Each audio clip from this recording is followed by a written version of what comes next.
I am Dr. Briana Whiteside. I am a former English professor.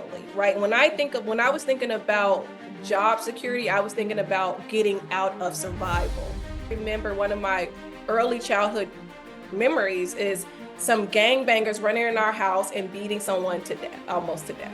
I think that this is a great idea because you're giving women an opportunity to participate in a male-dominated sphere. I left solo, and everyone's like, what is happening? And I was Where like, did you go though? Where did you go?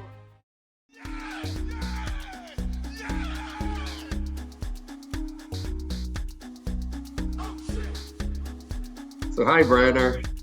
Really nice. hi, Really great to have you on board here. I'm really excited to have this conversation with you.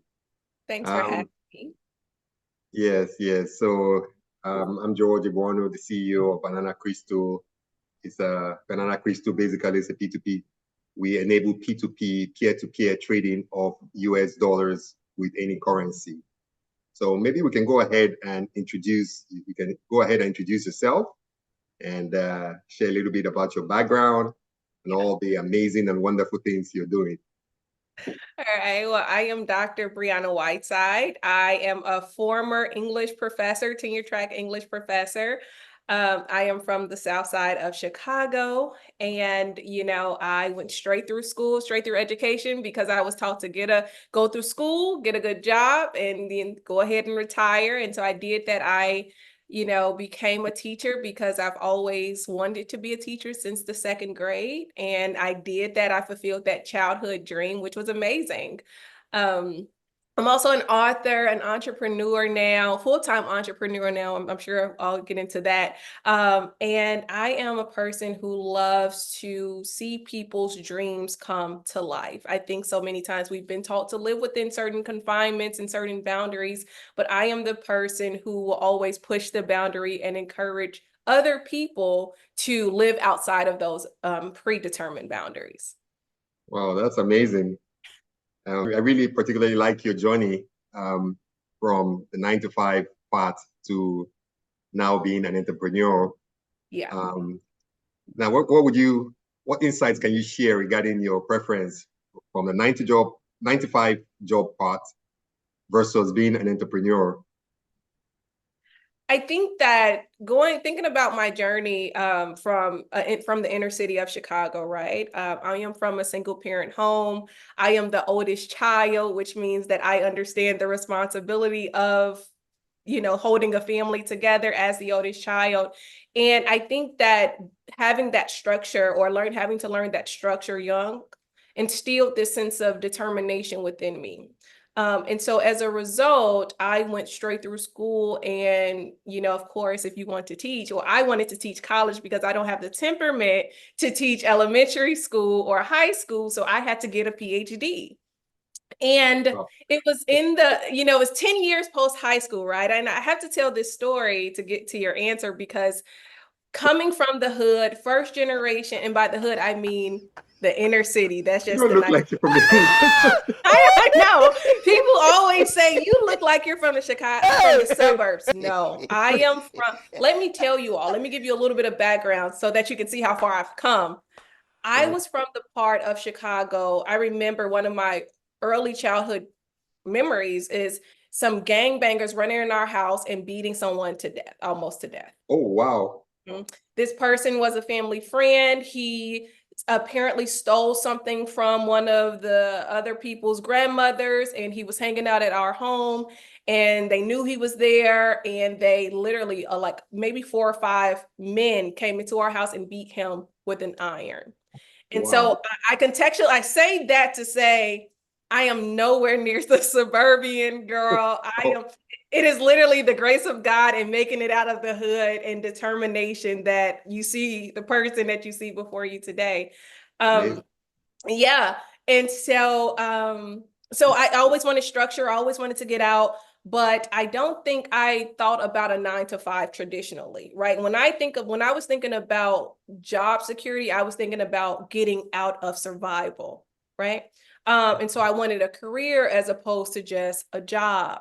And because I wanted to be a teacher, When I got into education, I learned that you can be a teacher, but you may not make the money that you want to make unless you have a terminal degree, right? So I could have taught with a master's degree, but academia is so hierarchical that you have to have the PhD.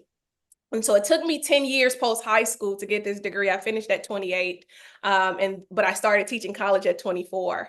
And I think that for the season that I was in prior to this season, the 9 to 5 worked for me. It taught me work ethic. It taught me how to persevere. It taught me not to give up. It taught me how to communicate with other people. And so I think that a traditional 9 to 5 will teach you very fundamental skills that you may need to carry you Yeah. into entrepreneurship, right? If you can't learn how to master some or man someone else's company or things like that, you may struggle in manning your own company if you ever want to step out as an entrepreneur. Because I'll be honest, I've never worked so hard as I have now. No day off. Listen, it's not even a 9 to 5. It's a wake up to go to sleep, right? And then the laptop is sometimes in the bed with me. And so it's so fascinating that I said this to someone recently. Like, I've never worked this hard as an academic, Yeah, never. You know what I mean?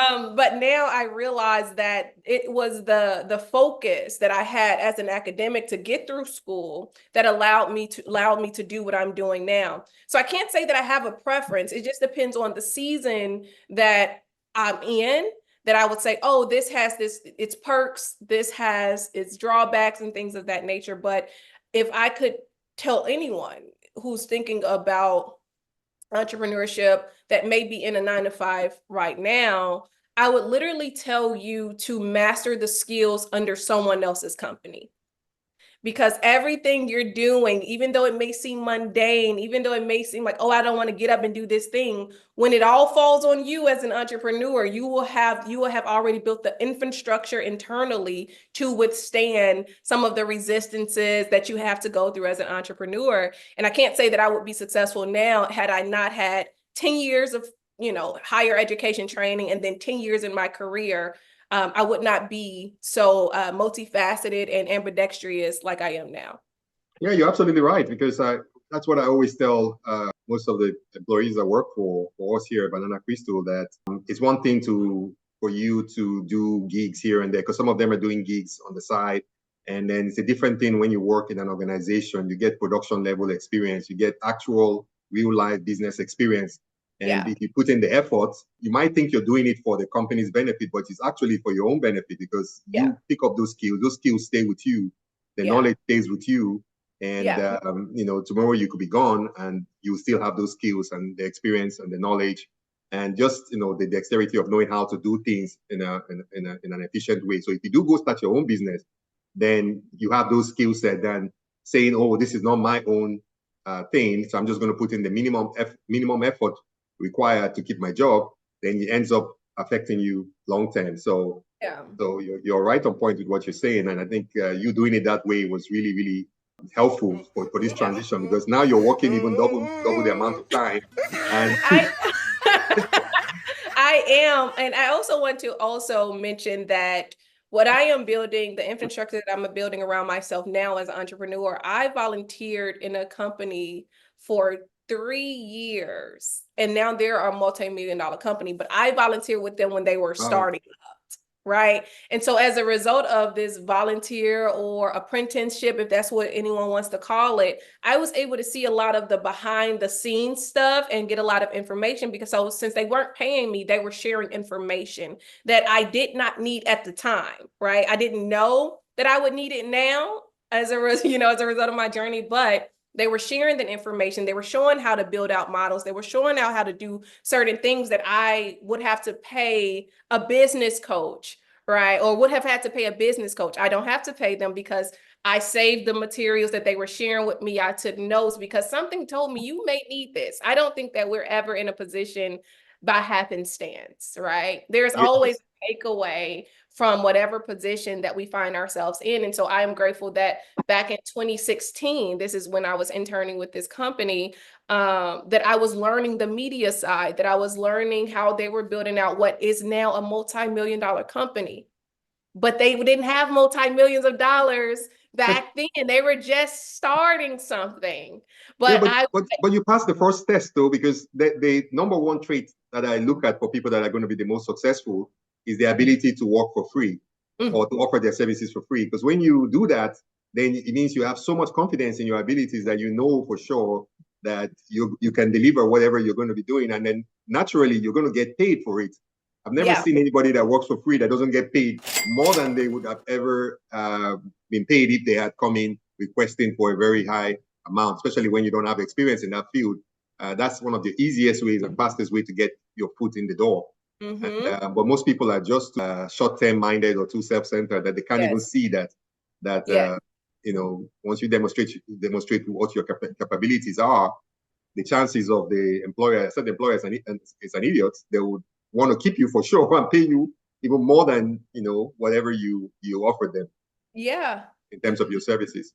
Yeah, and I didn't just stay in one role at this company. It was a start as like, oh, they needed a testimonial for something, and then they needed something written. And because I am an English major, I know how to write. And then I moved into like the head of the content team or the head of the newsletter team. Like I moved from just, oh, let me just do this because I believe in the company and I believe what you're all doing and I want to help out, lend my talents and my gifts to, hey, can you lead a team for us, right? Train up a team because we trust you.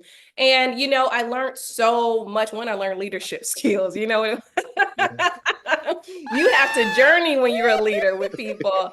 And I learned leadership skills and I learned the behind the scenes things. And, I just want to invest my talents in companies that I believe in, right? It takes nothing from me because ultimately the world operates on give and return, give and receive. You may not get it from this person, but it has to come back to you in some way. And so that's how I was looking at it. That's amazing. So what would you say for someone that is about to take that leap now? Because that's always the big challenge, right? Somebody's about to take that leap. What would you say, or what are the chances of success? Because people always want to know between a 1 and 100%, what are my chances of succeeding as an entrepreneur? And I don't, I'll start that just by giving you a little bit of caveat. Like a lot of people go into the restaurant business, but I think the failure rate is like 80 to 90%. So know. we're succeeding in the restaurant. But as an entrepreneur, Yeah. what would you say? Well, okay, so I have to tell a little bit about my story then. I was going up for tenure at the university that I was teaching at. And if you all don't know what tenure is, it's basically job security for the rest of your life in Yeah. academia. And you're on, when you get a tenure track professor job, you're on probation for 6 years. You have to meet your tenure requirements. Then you go up for promotion and they go ahead and, either say, yes, you get it or no. If you don't get it, you're fired. If you get it, you can stay in academia as long as you want. That is why academics feel like it is the payoff. Like I don't The have Holy Grail. yeah, I can rest now, right? Like I can rest at this level for the rest of my life because you can't fire me unless I do something horrible. And we don't really always do something horrible. And at the end of 2022, my life was doing exactly what I set it up to do. I was this professor. I was going up for tenure or beginning to get my materials together for tenure, but I just felt this dis-ease, right? This discontentment, like there's something more. There's something more, like you can go up for tenure in a few years and be successful, or you can take this risk factor and bet on yourself. Now, the thought entered my mind in 2020, but I didn't fully resign from my career until June of 2022, the thought entered. And then my last day was June 30th, 2024. So this was a long mental cycle of counting the cost, right? What person, and that's a biblical scripture, what person will build a house without first counting the cost, right? Yeah. And so for the last year and a half, I had been counting the cost. If you leave, how much of a nest egg do you need to have set up? if you leave, you need to start building the infrastructure now so that it won't be a total leap for you. You would already be walking in this path. So I was doing two things at once. I was in the career, but also publicly building my platform, my influence, and things of that nature. And it was hard work to navigate two realms at one time.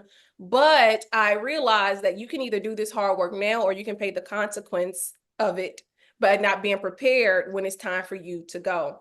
And because I feel like Yes.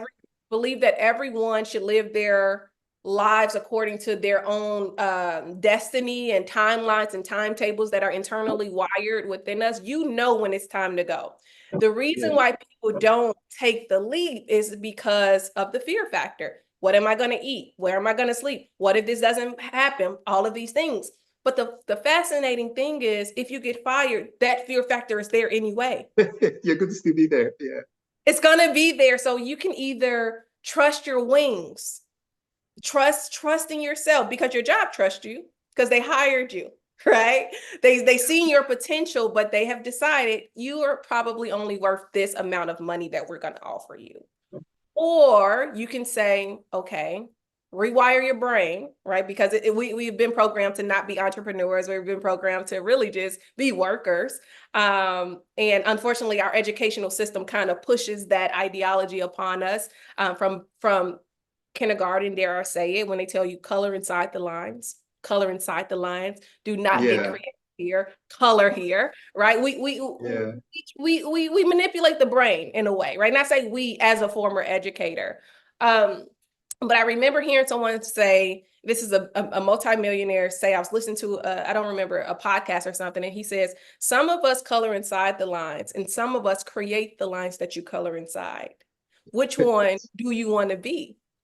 And so much of society has ultimately colored inside the lines. We are taught to color inside these lines, even though we're at dis-ease. We're not at rest. We're not at peace. We're like, I want to do more. I want to rise above this.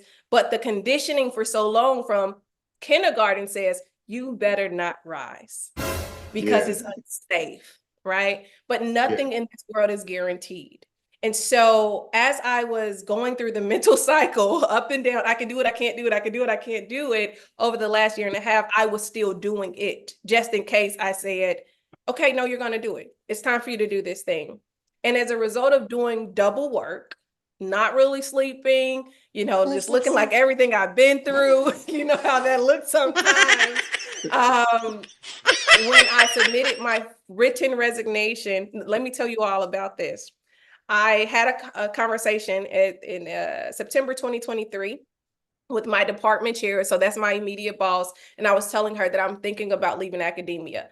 And it didn't make sense because I was going up for tenure in March. And Wow. she's like, this doesn't make sense. You see how close this is, right?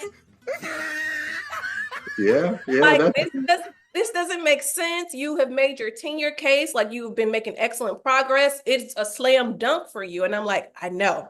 And she's like, what's wrong? And I said, nothing. Nothing is wrong. I have no issues with the university. It's just this nagging feeling that won't go away that I am not supposed to be here anymore. So I said, yeah. but don't say anything yet. Let me think about this. And of course, naturally, she goes to talk to the dean. That's her boss.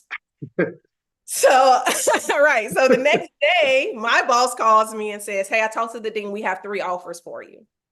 3 offers to keep me, right? Oh wow. Three. One of the offers was, hey, we'll let you go on leave for a year and we'll hold your position. Okay. That's attractive because that would give me a year to see if I can make it or not, right? Yeah. Um, but I tell you about that one because I felt within my spirit that if I took this, I would potentially be holding up someone else's destiny.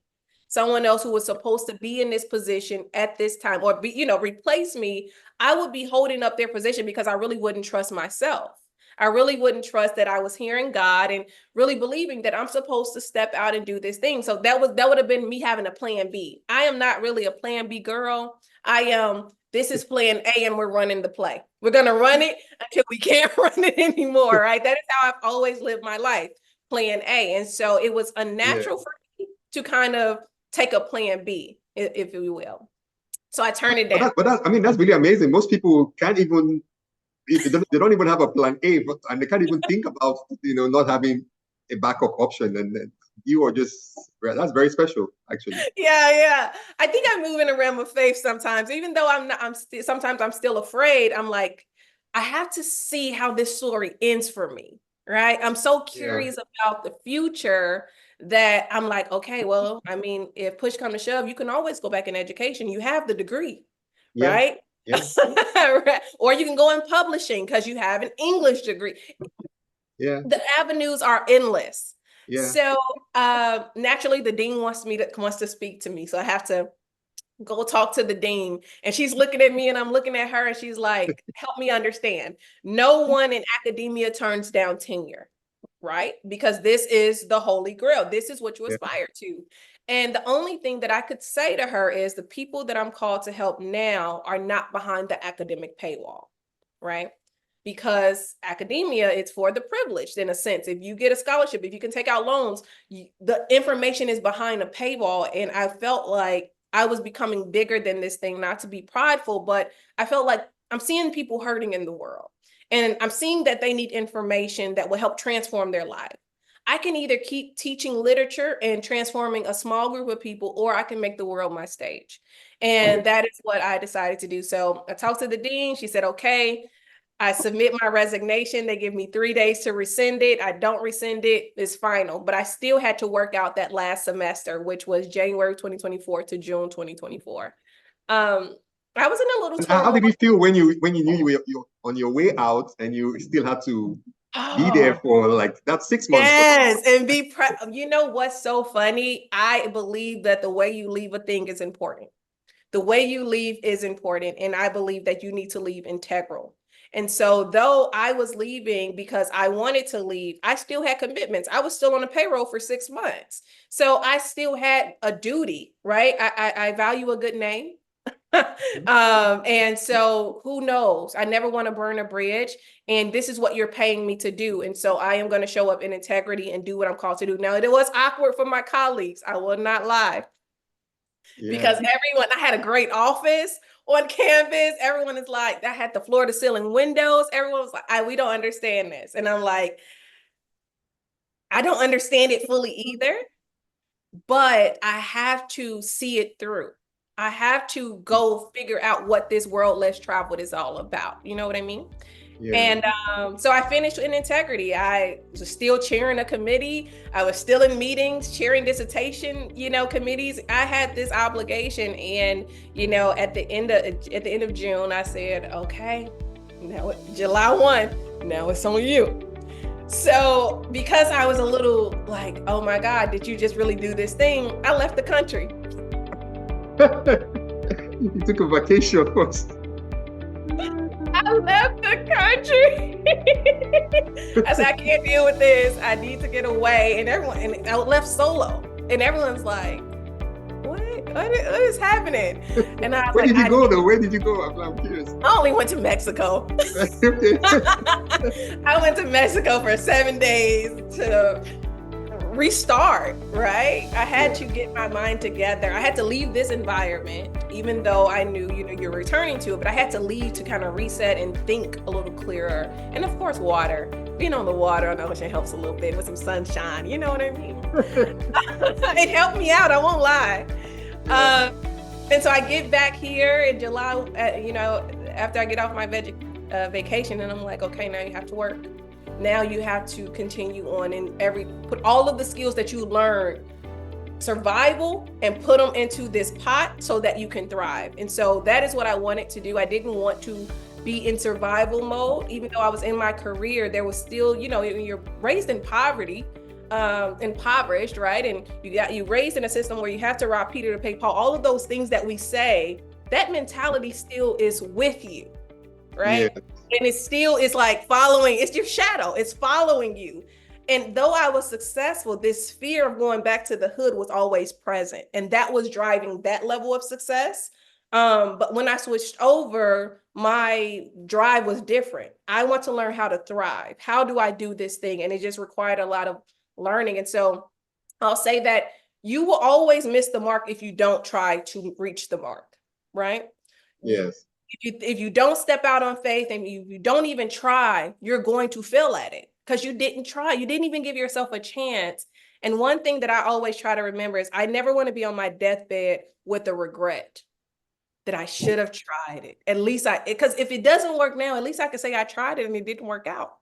But Yeah. if you didn't even try it, you've cheated yourself out of an opportunity to create success for yourself, but also generational success to move the goalpost a little bit further for the next generation. What we do is not just predicated on us. It's not just about you. It's about advancing the lineage more and more and more. And so many times when we don't take up our part, carry our burden, we kind of cause the lineage to stutter in a way. Whereas your children were supposed to start at point 10, now they're starting at point 7 Yeah.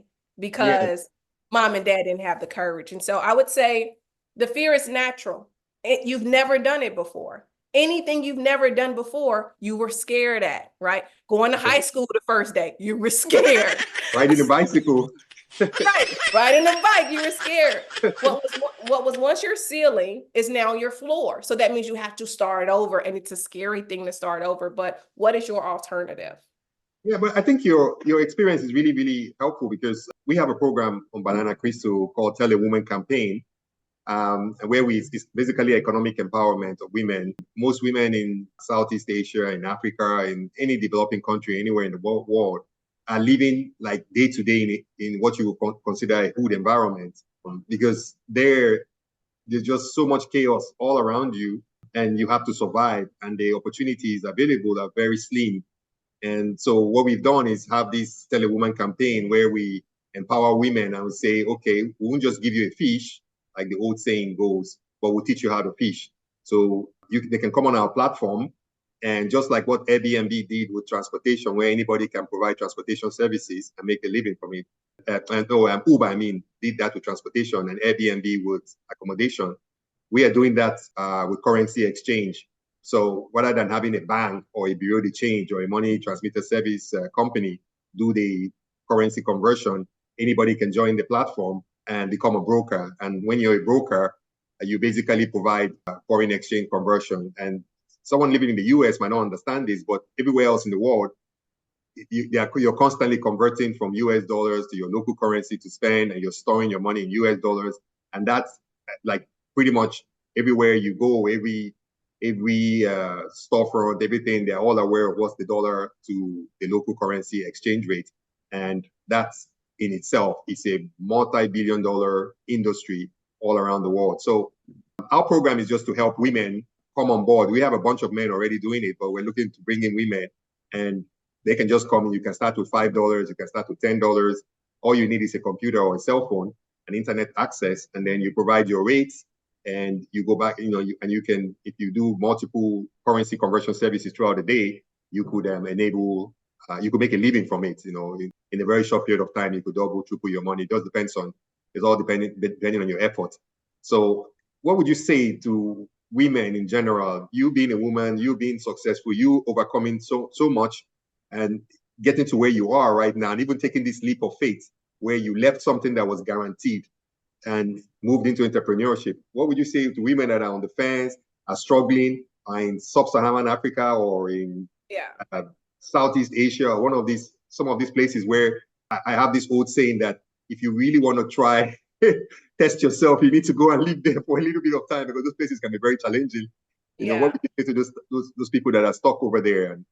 Yeah, I think that when I was listening to, you tell me about your company and, the trading platform, I shared in our pre-interview that had I not learned how to trade, I probably wouldn't also have been confident in my financial ability to survive without the university. So what I mean is that when I was calculating the cost of, okay, if you leave, you need this much money, I had to learn myself, I had to teach myself financial tools, right? Financial skills. I didn't know about money. I had to learn about a budget, get out of consumer debt because I had a lot of credit card debt. And so the financial journey started in 2019, but I was able to build up my nest egg so quickly because I learned about financial institutions, such as the stock market, how to trade and things like that. And at first, the language was very off-putting. right? I am an English Yeah. major. I don't deal in tech like that, and I don't deal in finance. And so I'm trying to figure out what they mean by hawkish and, the Bear market, bull market. fair, right, exactly. I'm like, what is all of this language? 50 basis points, 20 basis points. Like, I am like, oh my God, I cannot learn this. That was my first instinct. You cannot do this thing. But then I said, okay, maybe your thoughts are lying to you. You feel like this because this is a new language you're having to learn, right? The language of money. We're not necessarily taught the language of money. We're taught the language of hard work. And Yeah. so I had to begin to immerse myself in financial conversations, listen, even though I didn't fully understand, the more I listened to people talk about money and trading and things that of that nature, I started to grasp it because I was inundated with the language. I immersed myself in the culture, right? And Yes. so, as a result of me just listening to the free things that I was listening to, I then was like, okay, well, let me learn how to do this thing. And then I got into someone's group and they was teaching me how to trade and do technical analysis and things of that nature.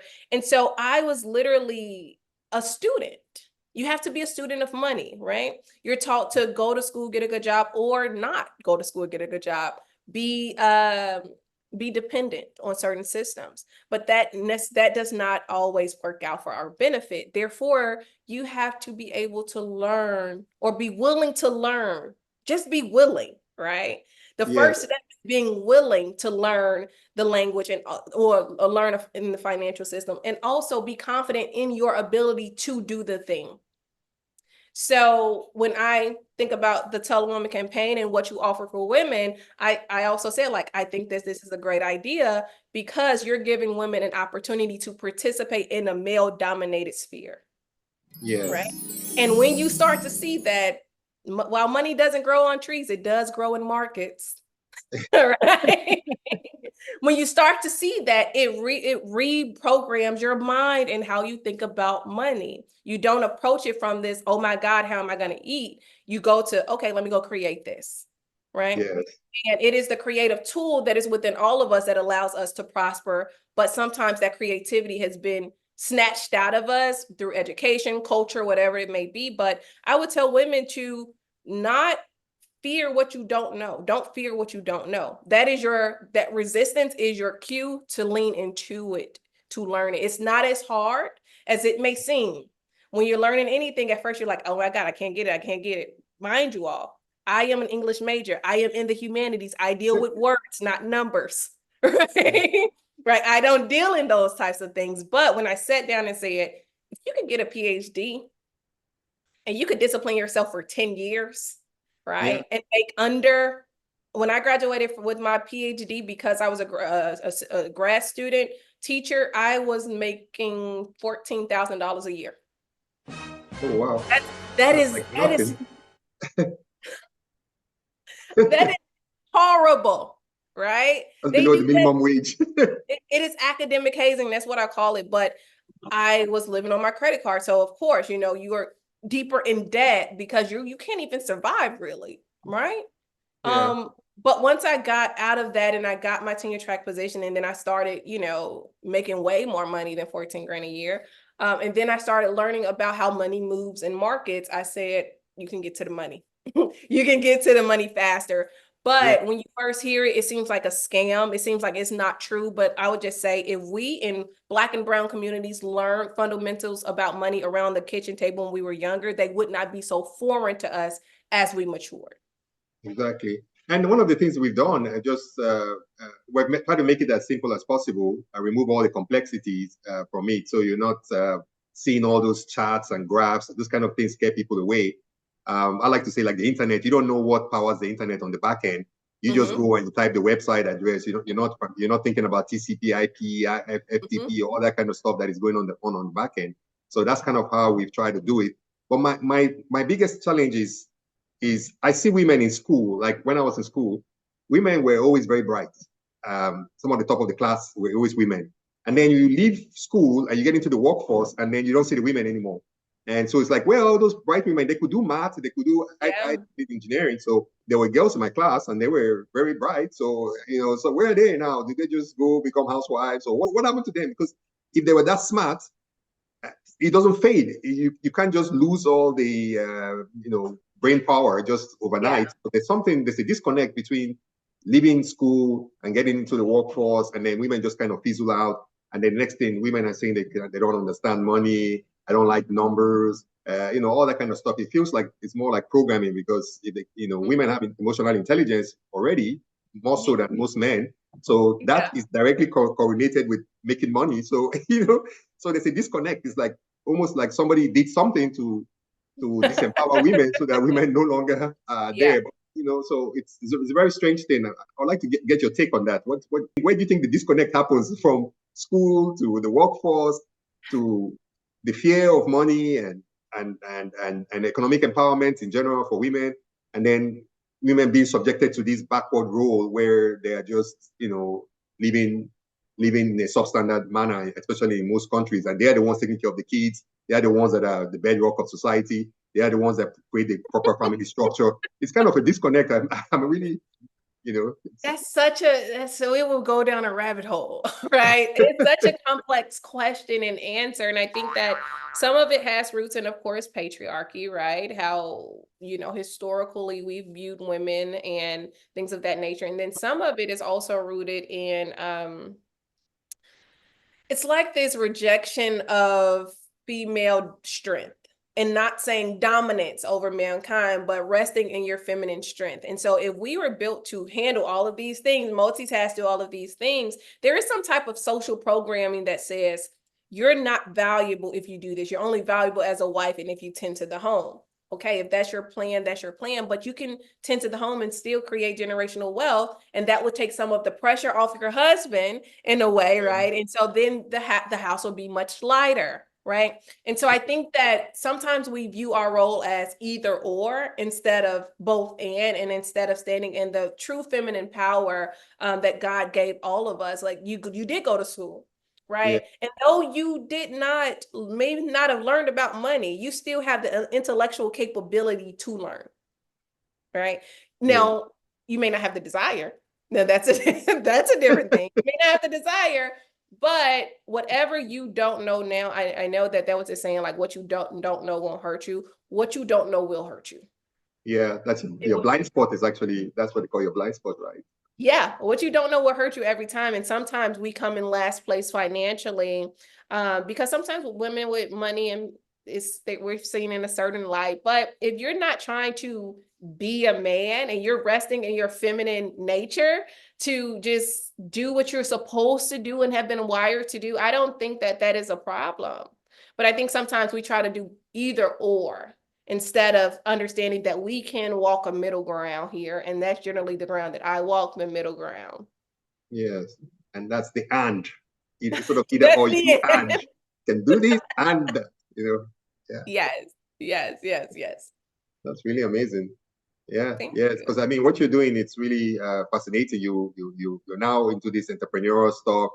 I understand you have some books. Maybe you can talk a little bit about your books and where people Oh can get man. them, and how you even came up about writing those books, because that's a Oh whole. my gosh. Yeah. So I have a lot of things happening. Like I think I'm an ambidextrous person. That's an So entrepreneur doing yeah, multiple yeah. things. Yeah. And so I cater to my strengths. I don't really focus on my weaknesses. If I got weaknesses and I need something done, I'll just hire someone to do it. But I cater to my strengths. And so my first book, majority of my books are geared towards Christians.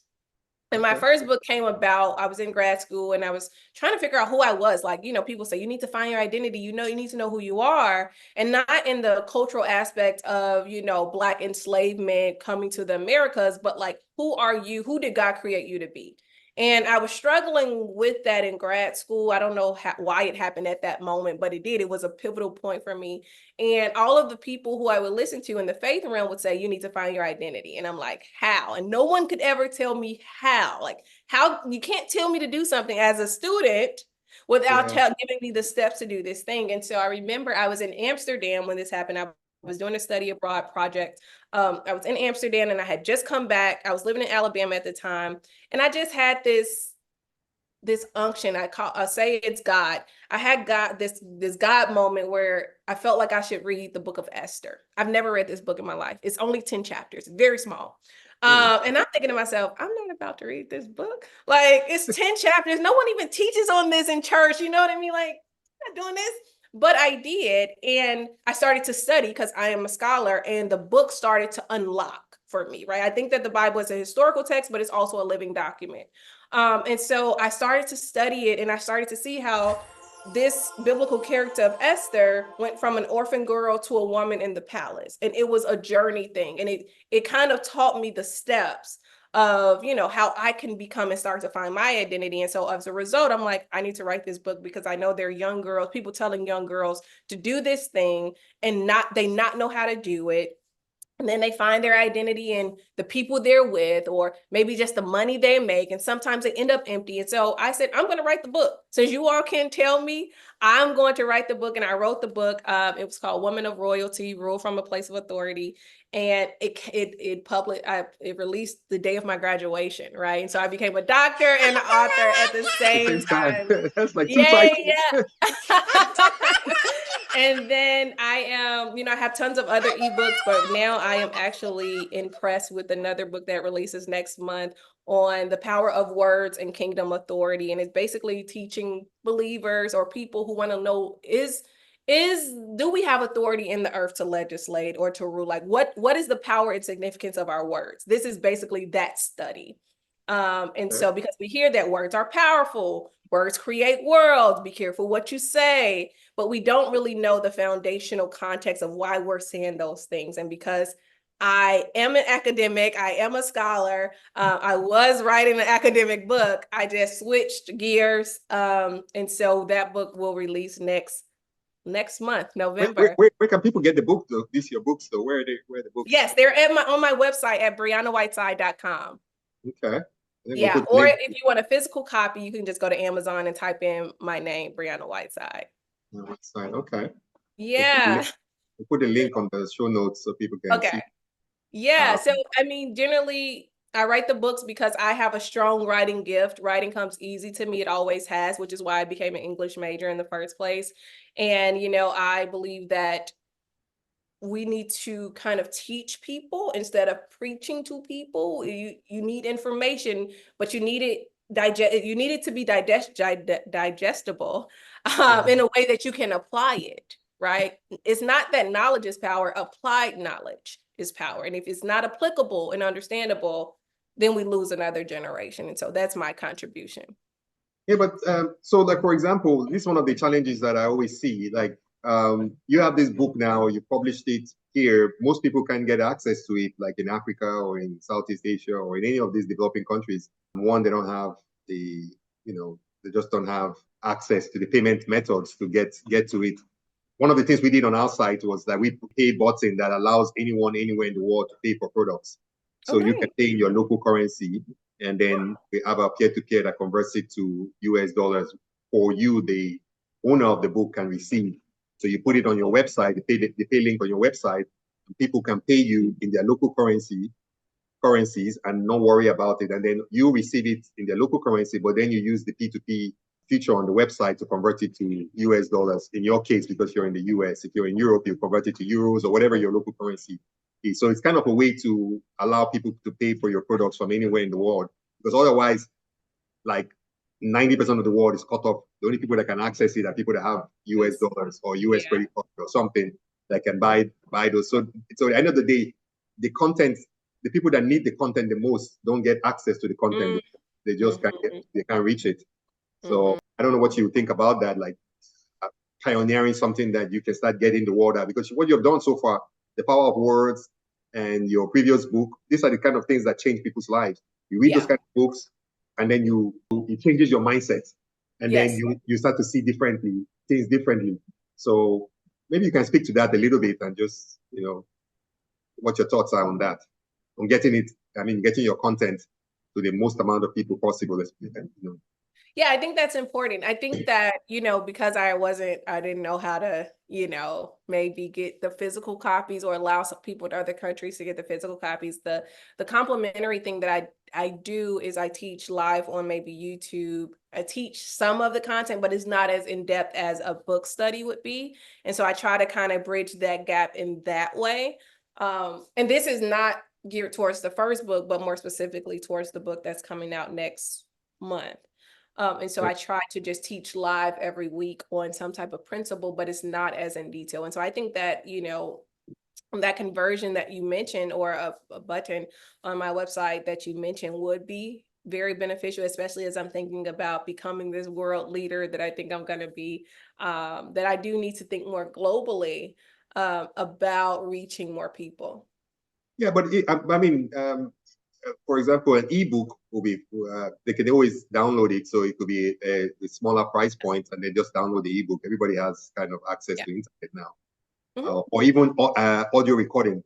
Like, you have a very good voice, so you can actually do your own recording for your book. That's how, because sometimes... So my reading voice is not my speaking voice. I am a very boring reader.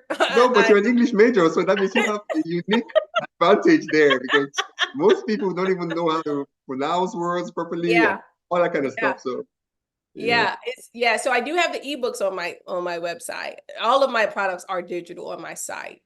You will have to get the physical copies on Amazon, but I tried to do introductory audio recording, and I learned very quickly that I sound better written as opposed to spoken. Okay. I mean, although there are a bunch of people, like when I had my book released, I had to pay someone to do the recording of the book, and then some people were saying it would be better for me as the author to speak to it, because then there's a little bit more connection. And I was like, I'm not so sure if I should be the one to sit down there and try to record the whole book. Going back to what you had said earlier, I like to focus on my strengths, not my, I really don't know if I even have a strength in that area, but. It is a very tedious task to audio record. And I only recorded one chapter for a promo, and I said, oh no. Oh no. This isn't for me. This isn't for me. Yeah. But I mean, even your YouTube educational series on it, I think that is also very helpful. Yeah. And we are gearing up for, I don't know when this airs, but starting November 22nd, we're gearing up for our 40-day challenge, which is the companion for the book that I am releasing. And so I'm teaching every week for 40 days on the power of words. And they're not necessarily the things that are in the book, but they are companion teachings so that you can better understand the book. And so if anyone is interested, just join my YouTube channel. It's absolutely free. The challenge is free. Yes. So on that note, any concluding things you want to say before we let you go for the day? Because this has been an amazing interview. Amazing conversation, rather. Thank you. I would just say I always want to leave people with encouragement and words of wisdom. First and foremost, I want to let you know that you were created for greatness. No matter what the culture tells you, no matter what your socioeconomic background tells you, or even family, right? You have to know that when you were created with a destiny, and it wasn't a destiny to just accept the status quo. No, you can have the status quo if that's what you want.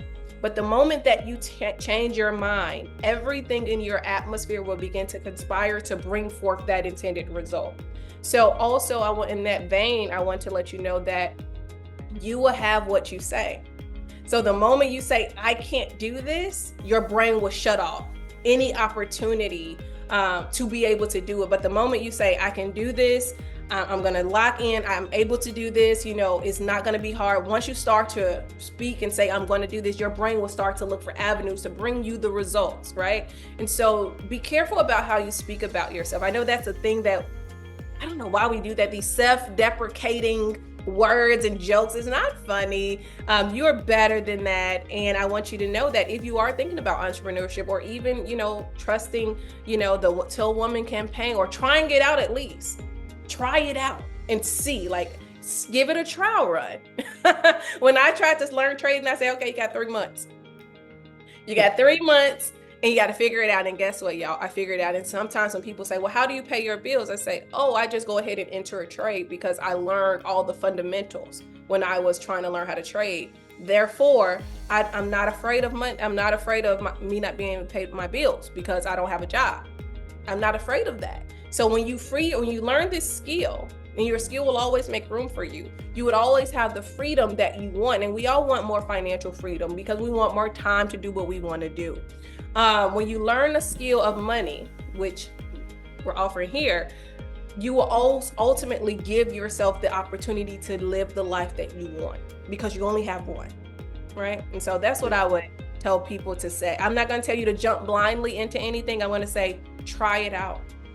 Yeah. Just try, give yourself an opportunity. Yeah, there's that old saying that if you believe you can, you're right. If you believe you can't, you're right. So you always be right. So you choose better to choose you can than you can't. Yeah, you're right either way. Yeah, right? You're going to be right either way. Yeah. So yeah. But that's all I got. Well, this has been amazing, Briana. Thanks so much for coming on board and sharing your wisdom, your journey, your background. This is very inspirational. I didn't know you came from the hood. I was like, I would never have believed that. I was like, oh, she's all Ivy League and all that. Listen, don't let this refinement fool you. I am from the ghetto, okay? You've done an amazing job, and I'm really, really excited and impressed and happy to have you on this call, for you to share your wisdom with all our audience and as well as your audience also. Thank you so much.